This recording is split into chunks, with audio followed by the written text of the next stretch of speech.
Yes welcome to Suresh Hindi academy. మా యాప్లో join అయ్యి వీడియోస్ చూస్తూ ప్రతిరోజు ఎగ్జామ్స్ రాసుకుంటూ ప్రిపేర్ అవుతున్నటువంటి అభ్యర్థులందరికీ కూడా కృతజ్ఞతల్ని తెలియజేస్తూ, మీరు ప్రతిరోజు ఎగ్జామ్ రాసేటటువంటి ఉత్సాహాన్ని చూస్తూ ఉంటే నాకు కూడా మరింత బాగా మీకు మరిన్ని సౌకర్యాలు కల్పించాలని, మరింత మ్యాటర్ అందించాలని, మరిన్ని ఎగ్జామ్స్ నిర్వహించాలి అని చెప్పేసి అనుకుంటూ ఉన్నామండి. సో ఈ విషయం, ఈ యొక్క పరంపర ఈ 1 నెలకో 2 నెలలకో ఆగదండి. చివరి వరకు డిఎస్సి ఎగ్జామ్ అయ్యేంత వరకు కొనసాగుతుంది. ఇప్పటికే మన వీడియోస్ 560 దగ్గరగా కంప్లీట్ అయిపోయాయి. సో దాదాపుగా 50% సిలబస్, 50% కాలేదులేండి, 40% అయ్యింది. సో మరి మీరు కూడా ఇంకా బాగా ప్రిపేర్ అయ్యి నోట్స్ రాసుకొని థరోగా ప్రాక్టీస్ చేసి 1కి 2 సార్లు చదివి ఎగ్జామ్స్ రాయండి. ఇంకా ఎవరైతే జాయిన్ అవ్వని వాళ్ళు ఉన్నారో వారందరూ కూడా వీలైనంత త్వరగా జాయిన్ అయ్యి మా యొక్క టెస్టులను రాసుకోండి, వీడియోస్ని చూడండి, మెటీరియల్ని పొందండి. మా యొక్క ఒక్కొక్క ప్రశ్న, ప్రతి ప్రశ్న కూడా మిమ్మల్ని ఆలోచించే విధంగా చేస్తుందండి. ఏ ఒక్క ప్రశ్న డైరెక్ట్గా ఉండదు. ఎట్టి పరిస్థితుల్లో ఎంతో కొంత ఆలోచించేటటువంటి విధంగానే ఫ్రేమ్ చేయడం జరుగుతోంది. ఇప్పటి వరకు జాయిన్ అయినటువంటి 400 మందిలో కూడా అవుట్ ఆఫ్ మార్కులు వచ్చినటువంటి వాళ్ళను వేళ్ళ మీద లెక్క పెట్టొచ్చు. 400 మందిలో అన్నింటికీ అన్ని ఆన్సర్లు చేస్తున్నటువంటి వాళ్ళు కేవలం వేళ్ళ మీద లెక్క పెట్టొచ్చండి. దీన్ని బట్టే మీకు తెలిసిపోతుంది ఎంత డెప్తీగా క్వశ్చన్లను మేము తయారు చేస్తున్నామని చెప్పేసి. మరి ఈ విధంగా మీరు ప్రిపేర్ అయ్యి ఉంటేనే, ఈ రకంగా ప్రాక్టీస్ చేసి ఉంటేనే డిఎస్సిలో రాబోయేటటువంటి ప్రశ్నలకి అలా ఓకగా సమాధానాలు చేయగలుగుతారు. సో మరి ఈరోజు మరొక ముఖ్యమైనటువంటి టాపిక్ని మనం చర్చించుకుందాం.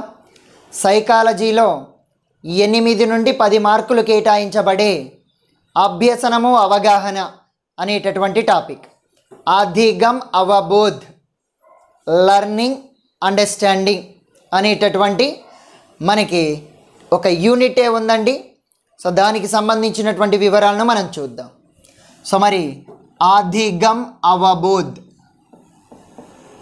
అధిగమ్ అవబోధ్,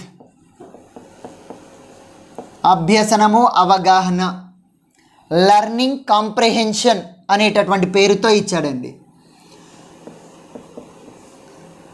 అధిగమ్కే మరొక పేరు సీఖ్నా,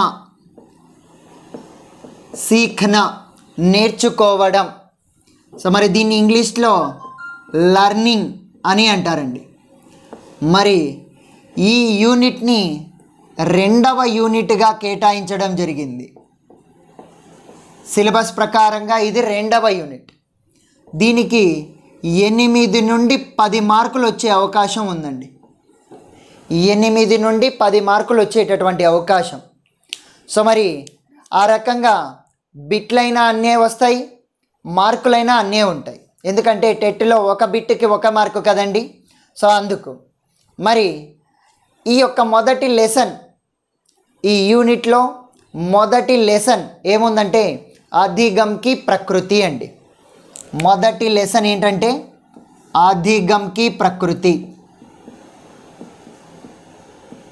అభ్యసన స్వభావము, అధిగమ్కి ప్రకృతి అనేటటువంటి లెసన్ అండి. మరి ఈ లెసన్ మనం స్ట్రక్చర్ని చూసుకున్నట్లయితే ఈ లెసన్లో మనం ఏ వివరాలు తెలుసుకుంటాం అంటే, మొదటగా పరిచయం తెలుసుకుంటాం, తరువాత అధిగమ్ అవధారణ కాన్సెప్ట్ తెలుసుకుంటాం, తరువాత అధిగమ్ శబ్దకి ఉత్పత్తి, అధిగమ్ అనేటటువంటి పదం ఏ విధంగా ఏర్పడింది అనేది తెలుసుకుంటాం. మరి చివరిగా పరిభాషలు తెలుసుకుంటామండి, అంటే నిర్వచనాలు. ఇంతటితో ఈ అధిగమ్కి ప్రకృతి అనేటటువంటి లెసన్ కంప్లీట్ అయిపోతుంది. మనకి 1 మార్క్ వచ్చే అవకాశం ఉంది. ఈ 4 సబ్ టాపిక్స్ని చూసుకుంటే 1 మార్క్ ఖచ్చితంగా వస్తుందండి. ఓకేనా? సో కాబట్టి అధిగం అవబోధ్ అనేటటువంటి యూనిట్లో మొదటి లెసన్ అధిగంకి ప్రకృతి. ఇందులో సబ్ హెడ్డింగ్స్ పరిచయ్, అవధారణ, శబ్దోత్పత్తి, పరిభాషాయే. నేను మొదటగా అధిగం యొక్క పరిచయాన్ని తీసుకుంటున్నానండి. ఓకే, సో పరిచయం చూద్దాం.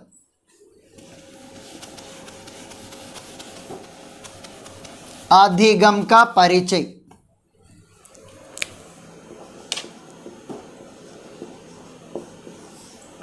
ఓకేనా? మీకు ఫస్ట్ పూర్ణసే అంశకి ఓర్ అన్నట్లుగా ఫస్ట్ ఈ లెసన్ యొక్క పూర్ణత్వం, స్ట్రక్చర్ తెలియజేశాను, ఏమేమి ఉంటాయి అనేటటువంటిది. సో ఇప్పుడు ఒక్కొక్క భాగం గురించి వివరంగా నేను తెలియజేస్తాను. పరిచయ్ మొదటి భాగం అండి. ఇక్కడ మొదటగా అధిగం యొక్క అర్థాలను తెలుసుకుందాం. అభ్యసనము అనేటటువంటి దాని యొక్క అర్థాలను తెలుసుకుందామండి. అధిగం యొక్క సాధారణ అర్థం సీఖనా. సాధారణ అర్థం సీఖనా, నేర్చుకోవడం, ఏదైనా ఒక కొత్త విషయాన్ని గ్రహించడం, గ్రహించి మన ప్రవర్తనలో మార్పు తెచ్చుకోవడం. మీరు వీడియోస్ చూసి నేర్చుకుంటున్నారు, నేను పుస్తకాలను చదివి నేర్చుకుంటున్నాను. చాలామంది చాలా రకాలుగా నేర్చుకుంటూ ఉన్నారు. సింపుల్గా చెప్పాలంటే నేర్చుకోవడము అంటే అనుభవము ద్వారా ప్రవర్తనలో మార్పు రావడం. అనుభవము ద్వారా ప్రవర్తనలో మార్పు రావడం. ఇదొక దీపం అండి. ఇక్కడ ఒక చిన్న పిల్లవాడు ఉన్నాడండి. వాడు ప్రాకుతూ చిన్నతనంలో వచ్చి ఈ దీపం పైన చెయ్యి పెట్టాడండి. చెయ్యి పెట్టగానే కాలింది. కాలిన తర్వాత కొద్దిసేపు గ్యాప్ ఇచ్చి వాడిని మళ్ళీ అదే దీపం దగ్గరికి తీసుకొని వచ్చి చెయ్యిని బలవంతంగా దీపం పైన పెట్టడానికి ప్రయత్నిస్తే, చెయ్యిని బలవంతంగా దీపం పైన పెట్టింపజేయడానికి ప్రయత్నిస్తే వెనుకకు లాగుతాడు. అంటే ముందు స్వతహాగా దీపం పైన చెయ్యి పెట్టినటువంటి ప్రవర్తన ఇప్పుడు బలవంతంగా లాగి పెట్టింపజేసినా వెనక్కి లాగుతున్నాడు. ప్రవర్తన మారిపోయింది. దానికి ముందు ఏమొచ్చింది? అనుభవం వచ్చింది, కాలిన అనుభవం వచ్చింది. అమ్మో దీని జోలికి వెళ్తే కాలుతుంది. ఈ అనుభవం ద్వారా చెయ్యి పెట్టడం అనేటటువంటి ప్రవర్తనలో మార్పు వచ్చింది. మొదట పెట్టాడు, కాలింది. తర్వాత బలవంతంగా పెట్టడానికి ప్రయత్నించిన వెనక్కి లాగాడు. సో కాబట్టి అనుభవాల ద్వారా ప్రవర్తనలో మార్పు రావడం. మీరు ఈ వీడియోస్ని చూస్తున్నారు, ఎన్నో అనుభవాలను పొందుతున్నారు. రేపొద్దున ఎగ్జామ్లో మీ ప్రవర్తన మారుతుంది.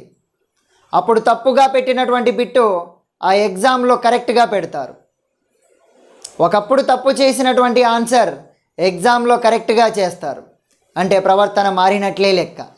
సో కాబట్టి సీఖనా అంటే సింపుల్గా చెప్పుకోవాలంటే అనుభవం కే ద్వారా వ్యవహార్ మే పరివర్తన్. వేటి ద్వారా? అనుభవం కే ద్వారా. వేటిలో పరివర్తన? వ్యవహార్ మే పరివర్తన్. ప్రవర్తనలో ఏం రావాలండి? మార్పు రావాలి. ఏం రావాలి? మార్పు రావాలి. ఆ మార్పు వస్తేనే అధిగం జరిగినట్లు లెక్క. అది మార్పు రాకపోతే అధిగం జరగనట్లే. అందుకే అధిగం కా సాధారణ అర్థం ఏంటండి? సీఖనా. మరి పురాతన అర్థ ప్రాచీన కాలంలో అభ్యసనము అంటే ఏ విధంగా భావించాలంటే ఖాళీ మస్తిష్కో జ్ఞాన్ సే భర్నా. ఖాళీ మస్తిష్కో జ్ఞాన్ సే భర్నా, ఇది పురాతన అర్థం అండి. మరి ఆధునిక అర్థం ఏంటంటే జాగ్రత్తగా చూడండి.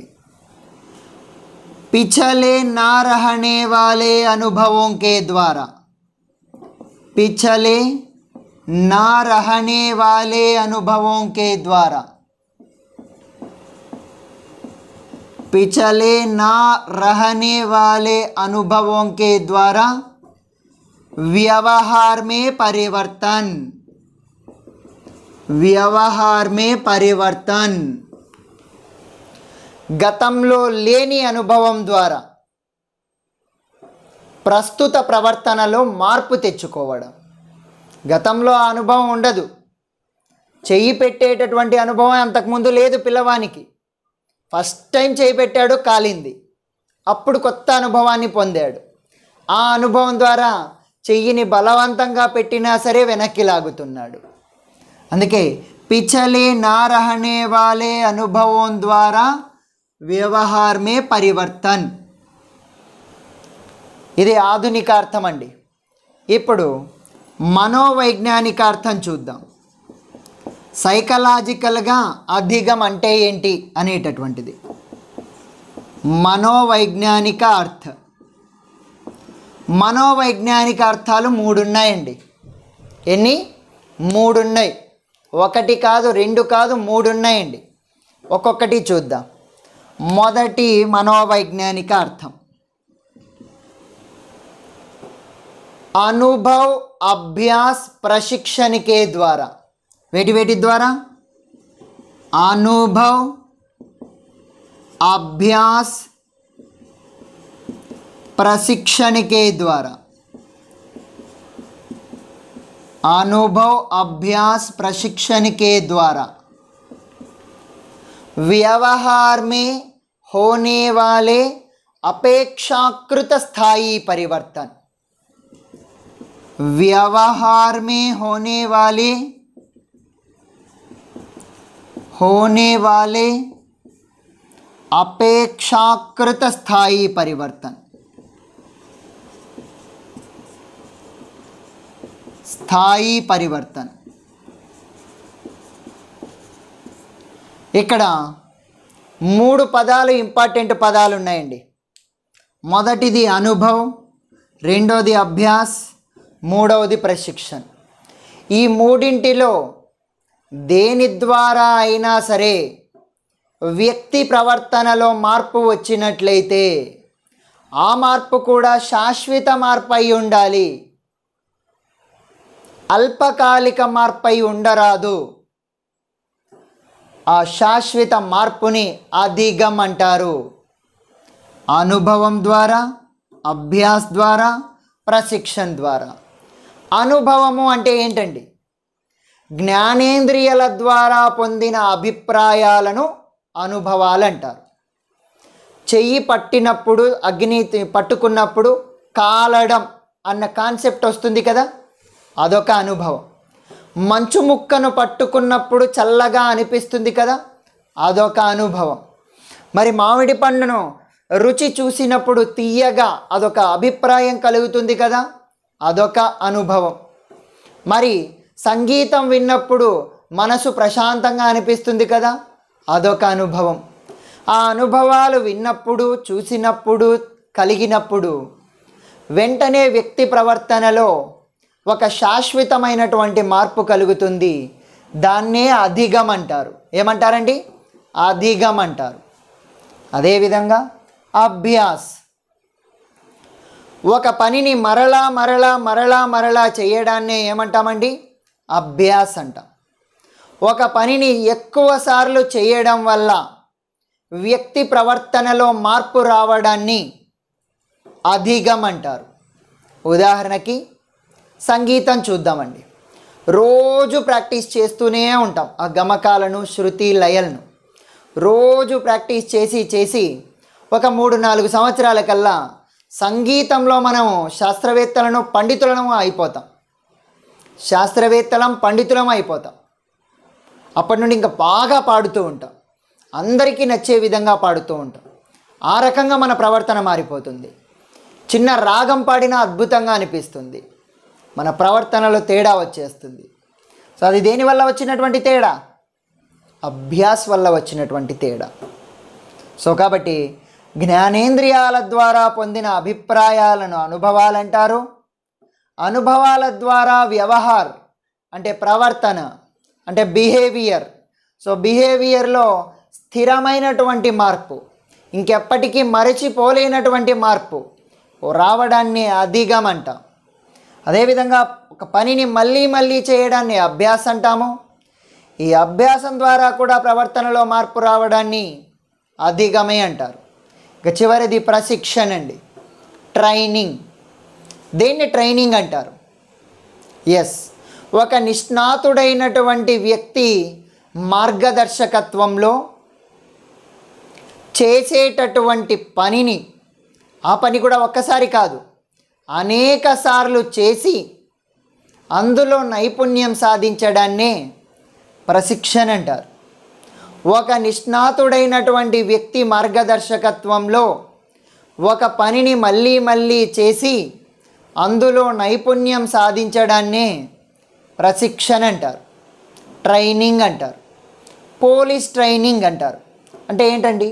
అక్కడ ఎస్పీ ఆధ్వర్యంలోనో డిఎస్పీ ఆధ్వర్యంలోనో ఎక్సర్సైజులు, జాగింగ్, గన్ను కాల్చడం, అదేవిధంగా చెట్లను పాకడం, తాళ్ళను ప్రాకడం, సో కడ్డీలను దూకడం, ఇలాంటివన్నీ రోజు ప్రాక్టీస్ చేయించి వాటిలో మనం నైపుణ్యాన్ని సాధిస్తాం. సో అందులో పర్ఫెక్ట్ అయిపోతాం. సో అక్కడ పోలీస్ ట్రైనింగ్. టీచర్ ట్రైనింగ్ అంటారు. పాఠాన్ని ఏ విధంగా బోధించాలి, బోర్డు వర్క్ ఏ విధంగా రాయాలి, టీఎల్ఎం ఏ విధంగా ప్రదర్శించాలి, ఏ మెథడ్ని వాడాలి, భాష ఏ విధంగా ఉండాలి, ఇవన్నీ మన ప్రొఫెసర్లు లెక్చరర్లు దగ్గరుండి పర్యవేక్షించి ఈ రకంగా మార్చుకో, ఈ రకంగా చెయ్యి, ఈ రకంగా చెయ్యి అని మనకి ఇంటర్న్షిప్లో 30 రోజులు, మళ్ళీ మైక్రో టీచింగ్లో 3 రోజులు, మళ్ళీ ఇంకా ఈ రకంగా చాలాసార్లు ప్రాక్టీస్ చేయిస్తారు. సో దాన్ని ట్రైనింగ్ అంటారు. సో కాబట్టి ట్రైనింగ్ వల్ల కూడా ప్రవర్తనలో మార్పు వస్తుంది. ఒకప్పుడు గన్నును పట్టుకోవడం కూడా చేతకాని పోలీస్ గన్ను ద్వారా కరెక్ట్గా కాల్చగలుగుతాడు. ప్రవర్తనలో మార్పు. ఒకప్పుడు పాఠం యొక్క అర్థాన్ని కూడా తెలియజేయలేనటువంటి అభ్యర్థి పాఠాన్ని వినసొంపుగా చాలా ప్రభావవంతంగా చెప్పగలుగుతాడు టీచర్ ట్రైనింగ్ వల్ల. సో ఇదండి, అనుభవాల వల్ల, అభ్యాసాల వల్ల, ప్రశిక్షణ వల్ల ఎందులో మార్పు రావాలి? వ్యవహారమే. ఆ మార్పు ఏవై ఉండాలి? ఎలాంటిదై ఉండాలి? స్థిరమైనటువంటిదై ఉండాలి. అపేక్షాకృత అంటే దాదాపుగా అని, దాదాపుగా స్థిరమైనటువంటి మార్పు, మ్యాక్సిమం పర్మనెంట్ చేంజెస్. ఓకేనండి. సో కాబట్టి ఇక్కడ ఈ 3 పదాలు చాలా ఇంపార్టెంట్. వ్యవహారంలో రావాలి, అది స్థిరమైనటువంటి మార్పు అయి ఉండాలి. తాత్కాలిక మార్పులు అయి ఉండరాదు. తాత్కాలికంగా అప్పటికప్పుడు చేసేటటువంటి మార్పులు అయి ఉండరాదు. స్థిరమైన మార్పులే, శాశ్వతమైనటువంటి మార్పులే ఉండాలి. ఓకేనండి. సో కాబట్టి ఇది మొదటి మనోవైజ్ఞానిక పరిభాష. సో ఇప్పుడు రెండవ మనోవైజ్ఞానిక పరిభాషను చూద్దామండి. రెండవ మనోవైజ్ఞానిక పరిభాష, ఒక వ్యక్తి వాతావరణానికి, వ్యక్తికి మరియు వాతావరణానికి మధ్య క్రియా ప్రతిక్రియ జరగడం వల్ల ఆ వ్యక్తి ప్రవర్తనలో వచ్చే మార్పుని అధిగం అంటారు. ఏ రెండింటి మధ్య క్రియా ప్రతిక్రియలు జరగాలి? వ్యక్తికి, వాతావరణానికి. ఆ వాతావరణంలో మనుషులు ఉండొచ్చు, వస్తువులు ఉండొచ్చు, సంఘటనలు ఉండొచ్చు, పశువులు ఉండొచ్చు, పక్షులు ఉండొచ్చు. వేటికైనా సరే యాక్ట్ అంటే రియాక్ట్ అవుతాడు. అక్కడి నుండి ఏదో ఒకటి జరుగుతుంది, వీడు రియాక్ట్ అవుతాడు. 2 పక్షులు ఒక చోట ఒకటి చేరి గొడవ పడుతూ ఉంటాయి. దాని గురించి చూస్తాడు, చూసి నేర్చుకుంటాడు ఏదో జరుగుతోంది అని చెప్పేసి. అదేవిధంగా ఇద్దరు వ్యక్తులు గొడవ పడడం గురించి చూసి నేర్చుకుంటాడు. అదేవిధంగా ఎదురుగా వస్తున్న వాహనాలను చూసి నేర్చుకుంటాడు. సో ఈ రకంగా व्यक्ति और वातावरण के बीच क्रिया प्रतिक्रिया होने से होने वाले परिवर्तनों को अधिगम कहते हैं। व्यक्ति और वातावरण के बीच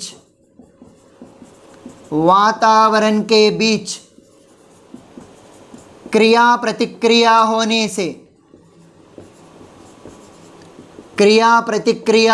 से होने वाले परिवर्तनों को अधिगम कहते हैं। ఏమంటామండి? అధిగం అంటారు. ఇది కూడా మనోవైజ్ఞానిక అర్థే. మరి చివరిగా మరొక ఇంపార్టెంట్ మనోవైజ్ఞానిక అర్థం ఉందండి, జాగ్రత్తగా చూడండి. पुनर्बलन के द्वारा प्राणी के व्यवहार में अपेक्षाकृत स्थायी परिवर्तन आना अधिगम कहलाता है. ఓకేనండి, నేను ఇక్కడ రాస్తున్నాను. మూడవ మనోవైజ్ఞానిక అర్థం, पुनर्बलन के द्वारा व्यक्ति के व्यवहार में होने वाले अपेक्षाकृत स्थायी परिवर्तन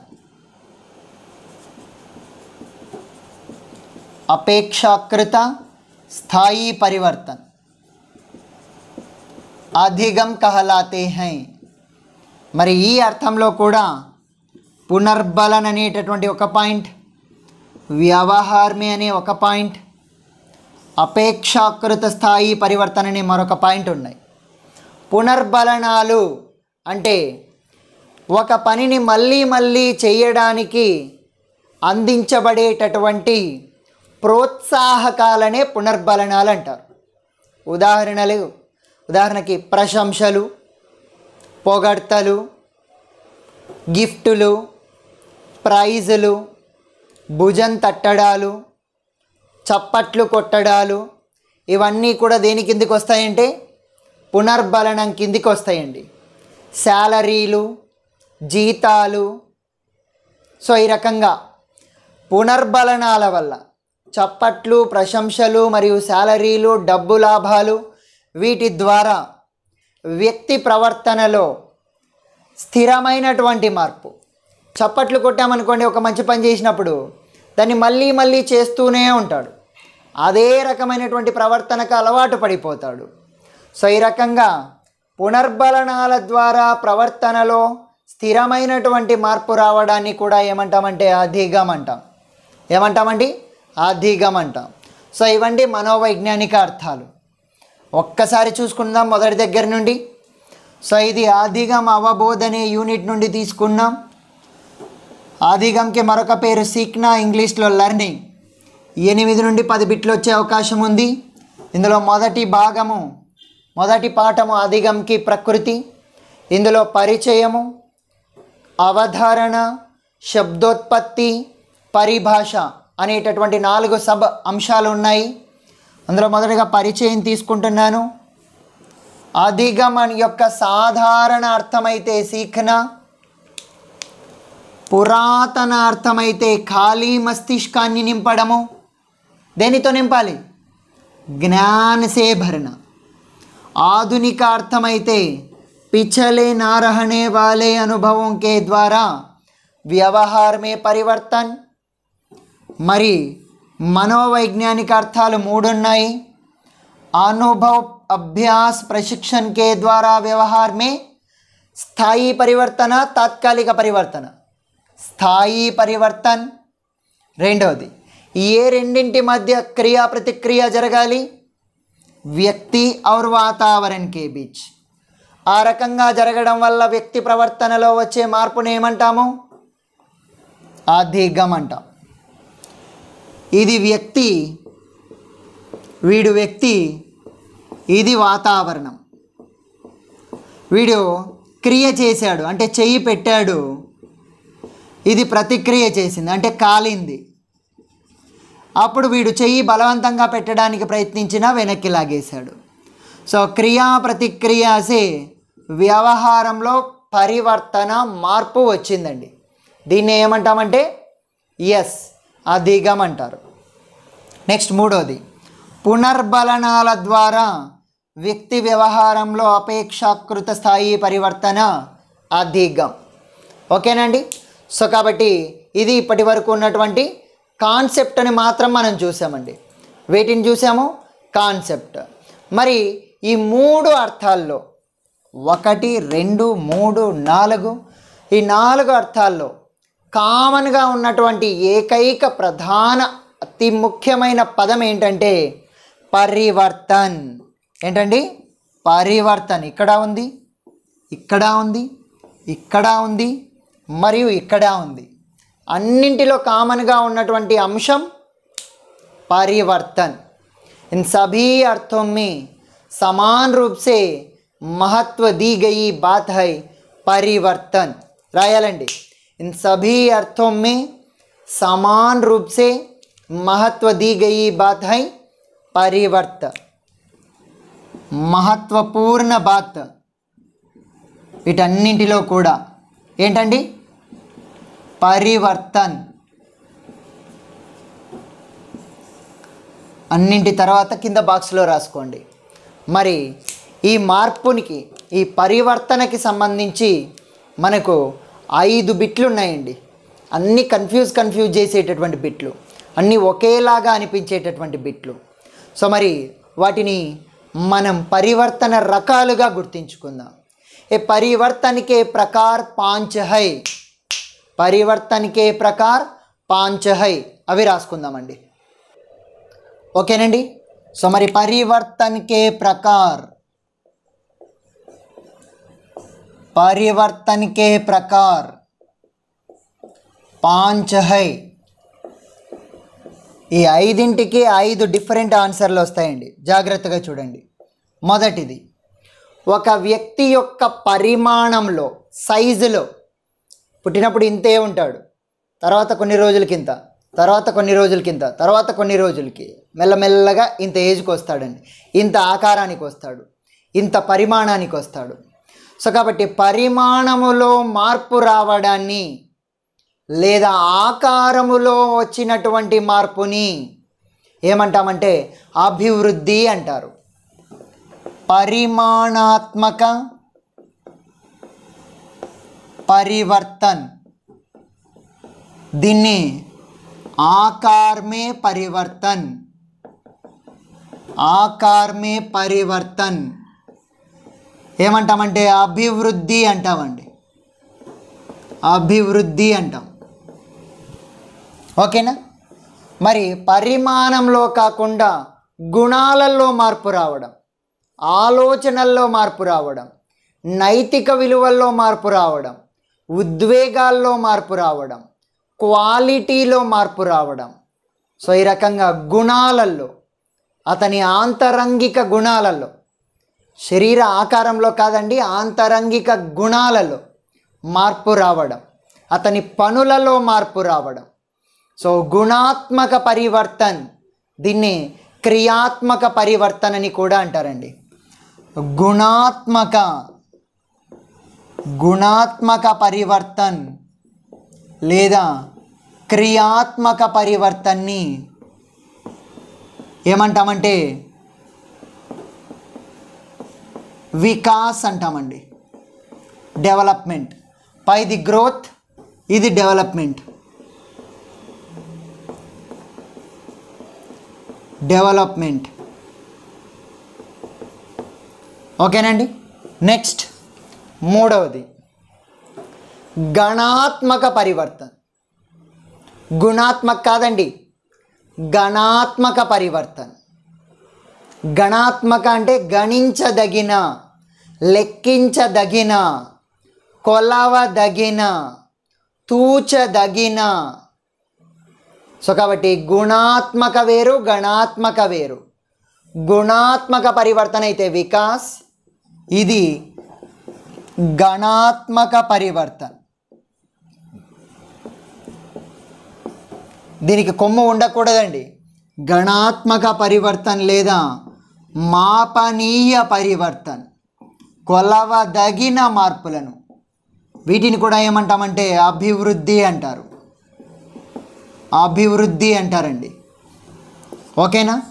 నెక్స్ట్ 4వ రకం మార్పు ఆయుపరక పరివర్తన్, వయసుతో పాటు వచ్చే సహజ సిద్ధమైన మార్పులు. సో కాబట్టి వయసుతో పాటు సహజ సిద్ధంగా మనకి పళ్ళు రావడం, నిలబడడం, ప్రాకడం, సో కూర్చోవడం, పరిగెట్టడం, వయసు పెరిగే కొద్దీ వయసుతో పాటు వచ్చే మార్పులు. అది కూడా ఎటువంటి ట్రైనింగ్, ఎటువంటి ప్రాక్టీస్, ఎటువంటి లర్నింగ్ లేకోకుండా, నేర్చుకోకుండా, సాధన చేయకుండా, ఎటువంటి కోచింగ్ లేకోకుండా వచ్చేటటువంటి వయసుతో కూడినటువంటి మార్పులను, సహజ మార్పులను పరిణతి, మెచ్యూరిటీ అని అంటారండి. ఆయుపరక పరివర్తన్, ఆయుపరక పరివర్తన్, వీటిని సహజ పరివర్తన అని అంటారండి. పరిణతి అంటారు, పరిణతి అంటారు. ఓకేనండి. సో కాబట్టి ఇంకా చివరగా మనం వ్యవహార్ మే పరివర్తన్, ఇందాక చూసుకున్నాం కదా, వ్యవహార్ మే పరివర్తన్. అదేవిధంగా శాశ్వత పరివర్తన్, శాశ్వత పరివర్తన్, వీటిని అధిగమ్ అని అంటారండి. అధిగమ్ అని అంటారు. ఓకేనా. సో మళ్ళీ ఒక్కసారి చూద్దాం. పరిమాణాత్మక పరివర్తన ఏమైపోతుందండి? అభివృద్ధి. గణాత్మక పరివర్తన ఏమైపోతుంది? గణ, అభివృద్ధి. గుణాత్మక పరివర్తన, గుణ, ఎస్, వికాస్ అండి. క్రియాత్మక పరివర్తన, వికాస్. ఆయుపరక పరివర్తన, పరిణతి లేదా పరిపక్వత. సహజ పరివర్తన, పరిణతి అండి. వ్యవహార్ మే పరివర్తన, అధిగమ్. శాశ్వత పరివర్తన, అధిగమ్ అండి. సో ఇది 5 రకాలైనటువంటి మార్పులు. మరి ఈ మార్పుల తర్వాత నెక్స్ట్ మనం చెప్పుకోవాల్సినటువంటివి క్రియల గురించండి.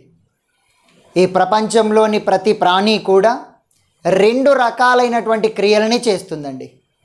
మొదటి క్రియలు సహజ క్రియలు, పుట్టుకతోనే చేసే క్రియలు, ఏ ట్రైనింగ్ లర్నింగ్ లేకపోయినా చేసేటటువంటి క్రియలు. మరి 2వ రకం క్రియలు ఆర్జిత క్రియలు, నేర్చుకొని చేసేటటువంటి పనులు. సో కాబట్టి प्रत्येक प्राणी 2 प्रकार की क्रियाएं करता है, सहज क्रियाएं, आर्जित क्रियाएं. సో దీని గురించి మనం నీట్గా రాసుకోవాలి. प्रत्येक प्राणी 2 प्रकार की क्रियाएं, 2 రకాలైనటువంటి క్రియల్ని చేస్తుంది. అందులో మొదటిది సహజ క్రియాయే, 2వ రకం ఆర్జిత క్రియాయే. సహజ క్రియాయే, ఆర్జిత క్రియాయే. ఎస్, ఈ రెండింటి మధ్య గల తేడాలను చూద్దాం. మొదటగా సహజ క్రియలు అంటే పుట్టుకతోనే వచ్చేటటువంటి ప్రవృత్తులని, గుణాలని, పనులని, ప్రక్రియలని సహజ క్రియలు అంటారు. చేపకు పుట్టుకతోనే ఈదడం వస్తుంది, మచలీకా తైర్న. పక్షి పుట్టినప్పటి నుండి ఎగరడం మొదలు పెడుతుంది, పక్షికా ఉడిన. ఆవు పుట్టినప్పటి నుండి అంబా అని అరవడం మొదలు పెడుతుంది. మనిషి పుట్టినప్పటి నుండి ఏడవడం, నవ్వడం, నీరు తాగడం, నోటితో శబ్దాలు చేయడం, తినడం, ఈ పనులు చేస్తాడు. సో ఇవి సహజ క్రియలు. మరి ఏనుగు పుడుతూనే చీత్కారాలు చేస్తుంది, అది కూడా సహజ క్రియ. కోతిపిల్ల పుడుతూనే కిచకిచలు పెడుతుంది, గిడిగిడాతా హై, అది కూడా సహజ క్రియ. సో మరి ఈ రకంగా పుట్టినప్పటి నుండి పుడుతూనే చేసేటటువంటి పనులని సహజ క్రియలు అని అంటారండి. సో మరి వీటి కిందికి ఏమేమి వస్తాయంటే మచలి తైర్న, మరి అదేవిధంగా పక్షి ఉడన, మరి అదేవిధంగా గాయ రంభాన. నెక్స్ట్ అదేవిధంగా మానవ్, రోణ, హసన, పీన, బోల్నా ఇవన్నీ కూడా చేస్తాడు. ఇంకా బందర్ గిడ్గిడానా,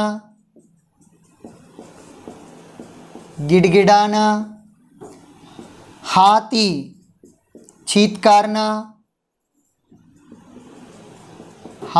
చీత్కార్నా ఇవన్నీ కూడా. సో ఇవి జన్మ కే సాత్ ఆతే హై, జన్మ సే హీ హోతే హై. ఇటువంటి వాటిని సహజ క్రియలు అని అంటారు. వీటిని నేర్చుకోవడానికి ప్రశిక్షణ आवश्यक नहीं, अधिगम आवश्यक नहीं, अनुभव आवश्यक नहीं. వీటికి అనుభవాలు, అభ్యాసము, అదేవిధంగా ప్రశిక్షణ ఈ మూడు అవసరం లేదండి ఈ పనుల్ని చేయడానికి. అందుకే వీటిని ఏమంటామంటే మరొక పేరు మూల ప్రవృత్తియా అని అంటారు. ఇంకో రకంగా సహజ ప్రవృత్తియా అని కూడా అంటారు. మూల ప్రవృత్తియా, సహజ ప్రవృత్తియా అని కూడా అంటారండి. మరి దీనికి ఆపోజిట్ ఆర్జిత క్రియలు, అంటే కష్టపడి ప్రాక్టీస్ చేసి నేర్చుకున్నటువంటివి, కష్టపడి తెలుసుకొని నేర్చుకుంటున్నటువంటివి, కష్టపడి ప్రయత్నించి పొందుతున్నటువంటివి. ఉదాహరణకి చూసినట్లయితే పక్షి ఎగరడం అనేది సహజ క్రియ. పక్షి మాట్లాడితే కొన్ని రకాల చిలుకలు మాట్లాడుతూ ఉంటాయి. అదేవిధంగా కొన్ని రకాల పక్షులు సర్కస్లో రింగుల పైన నిలబడడం, ఫల్టీలు కొట్టడం, సో అదేవిధంగా దానికి డ్యాన్స్ చేయడం ఇలాంటివి చేస్తూ ఉంటాయి. అవి పుట్టుకతోనే డ్యాన్స్ రాదు, పుట్టుకతోనే ఫల్టీలు కొట్టవు. రింగ్ మాస్టర్ ఆ రకంగా నేర్పిస్తాడు, ట్రైనింగ్ ఇస్తాడు. సో కాబట్టి పక్షి కా బోల్నా, రింగ్ पर పల్టియా లగానా ఇవన్నీ కూడా ఆర్జిత క్రియలండి. అదేవిధంగా మనం బందర్ని తీసుకున్నట్లయితే పుట్టుకతోనే గిడిగిడాన ఇలాగ గీక్కోవడం అనేటటువంటివి చేస్తుంది. కానీ సలాం కొట్టడం, కొన్ని కోతులు, సర్కస్లోని కోతులు ఈ రకంగా మనకి సలాం కొడతాయండి. సో మరి వస్తువుల్ని ఇలాగా పట్టుకొని వచ్చి వేరే చోట పెడతాయి. సో ఇవన్నీ ఆర్జిత క్రియలు. ఎందుకంటే ఆ ట్రైనర్, మాస్టర్ అనేటటువంటి ఆయన నేర్పించుంటాడు. బందర్ కా సలాం కర్నా ఆర్జిత క్రియ అయిపోతుందండి. ఇంకా మనకి హాతీ, ఏనుగుకి పుట్టుకతోనే చీత్కరించడం వచ్చు, అది సహజ క్రియ. కానీ సర్కస్లోని ఏనుగుకి బ్యాటింగ్ నేర్పిస్తారు కొంతమంది, బ్యాట్ చేయడం, సో బ్యాటింగ్ బౌలింగ్ నేర్పిస్తాడు, అది ఆర్జిత క్రియ. सर्कस का हाथी बैट मारना किसके अंतर्गत आता है? यस, आर्जित क्रिया के अंतर्गत आता है. ఇంకా మానవులకి సంబంధించి గానా, నాచనా, ఖేల్నా ఇవన్నీ కూడా ఆర్జిత క్రియల కిందకే వస్తాయండి. మరి వీటిని ఏమంటామంటే అధిగమిత ప్రవృత్తియా, వీటినేమో మూల ప్రవృత్తియా, సహజ ప్రవృత్తియా అని అంటాం. వీటిని ఏమంటామంటే అధిగమిత ప్రవృత్తియా, నేర్చుకున్న పనులు, అధిగమిత ప్రవృత్తియా అని అంటారండి. ఓకేనా? సో మరి బిట్ ఏ విధంగా రావచ్చు అంటే निम्न में आर्जित क्रिया क्या है, निम्न में मूल प्रवृत्ति नहीं, निम्न में ఆర్జిత ప్రవృత్తి నహి అని చెప్పేసి మనకు అడగచ్చు. అలాంటప్పుడు ఆన్సర్ చేయాలంటే ఈ రెండింటికి సంబంధించి మనం నాలెడ్జ్ కలిగి ఉండాలి, అవగాహన కలిగి ఉండాలి. సో ఇదండి ఇప్పటి వరకు ఉన్నటువంటి పరిచయం మనం చూసాం. పరిచయము కాన్సెప్ట్ మాత్రమే చూసాం. నెక్స్ట్ వీడియోలో అధిగం అనేటటువంటి పదం ఏ విధంగా ఉత్పత్తి చెందింది, ఏ భాష నుండి పుట్టింది? అధిగమ్ శబ్దకి ఉత్పత్తి చూద్దాం. మరి ఒక్కసారి రివిజన్ చేద్దాం. పరిమాణాత్మక పరివర్తన ఏంటండి? నేను అడుగుతుంటాను, మీరు చెప్పండి. అభివృద్ధి. గణాత్మక పరివర్తన అభివృద్ధి.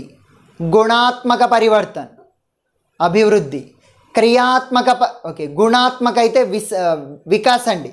గు వికాస్, గా अभिवृद्धि. क्रियात्मक परिवर्तन विकास. व्यवहार में परिवर्तन अधिगम. शाश्वत परिवर्तन अधिगम अंडी. ओकेना. आकार में परिवर्तन अभिवृद्धि. परिमाण में परिवर्तन अभिवृद्धि अंडी. नेक्स्ट सहज परिवर्तन. सहज परिवर्तन परिणति మెచ్యూరిటీ అండి. నెక్స్ట్ మరి అదేవిధంగా ఆయుపరక పరివర్తన వయస్సుతో పాటు వచ్చే మార్పు పరిణతి మెచ్యూరిటీ. ఓకేనండి. సో ఇవి ఇప్పటి వరకు ఉన్నటువంటివి. క్రియలు ఎన్ని రకాలు? 2. సహజ, ఆర్జిత.